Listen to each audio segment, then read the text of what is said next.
नमस्कार साथियों, सभी का स्वागत करता हूं एक बार फिर से अपने YouTube चैनल पर। दोस्तों, इस वीडियो हम बात करने वाले SSC MTS exam 2021 11 October first shift में पूछे गए सभी 25 क्वेश्चन की। चलिए वीडियो की शुरुआत करते हैं।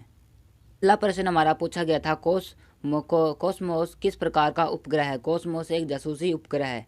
अगला प्रश्न पूछा गया था, वर्ष 1916 ईस्वी में Akhil Bharatiya home rule league की स्थापना किसने की थी? तो इस लीग की स्थापना की थी एनी बेसेंट ने। अगला प्रश्न हमारा पूछा गया था, पृथ्वी पर सबसे निचला बिंदु क्या है? तो पृथ्वी पर जो सबसे निचला बिंदु है उसका नाम है मर्त सागर। अगला प्रश्न पूछा गया था, स्वतंत्रता प्राप्ति के समय भारतीय राष्ट्रीय कांग्रेस के अध्यक्ष कौन थे? तो स्वतंत्रता प्राप्ति के समय भारतीय राष्ट्रीय कांग्रेस के अध्यक्ष थे जेपी कृपलानी।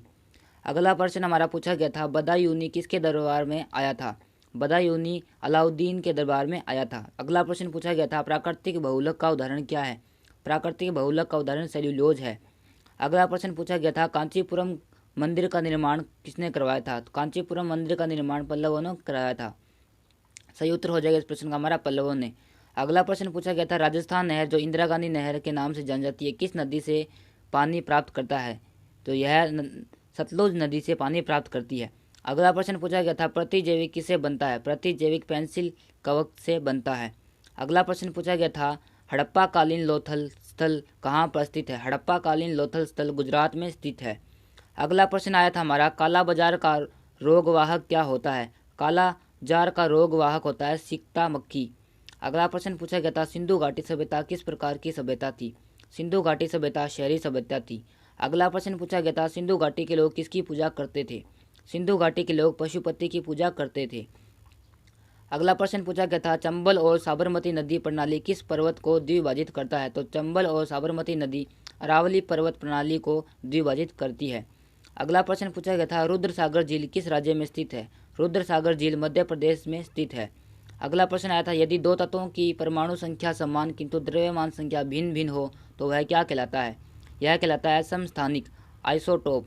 अगला प्रश्न पूछा गया था, स्पेन देश का राष्ट्रीय खेल कौन सा है? स्पेन देश का राष्ट्रीय खेल सांड युद्ध है। अगला प्रश्न पूछा गया था, गुरुमुखी लिपि किसके द्वारा विकसित किया गया था? गुरुमुखी लिपि गुरु अंगद द्वारा विकसित किया गया था। अगला प्रश्न पूछा गया था, कौन सा विटामिन जल में विलय है? तो विटामिन ए तथा बी जल में विलय है। अगला प्रश्न पूछा गया था, बंगाल विभाजन कब हुआ था? बंगाल विभाजन 1905 ईस्वी में हुआ था। अगला प्रश्न पूछा गया था, बंगाल विभाजन के समय वायसराय कौन थे? तो बंगाल विभाजन के समय वायसराय थे लॉर्ड कर्जन। अगला प्रश्न पूछा गया था, भारत के प्रथम क्रिकेट कप्तान कौन थे? तो भारत के प्रथम क्रिकेट कप्तान थे CK नायडू। अगला प्रश्न पूछा गया था, जनगणना किस सूची के अंतर्गत आता है? तो जनगणना संघ सूची के अंतर्गत आता है। अगला प्रश्न पूछा गया था, योजना आयोग का अध्यक्ष कौन होता है? तो प्रधानमंत्री होता है। सही उत्तर हमारा इस प्रश्न का प्रधानमंत्री।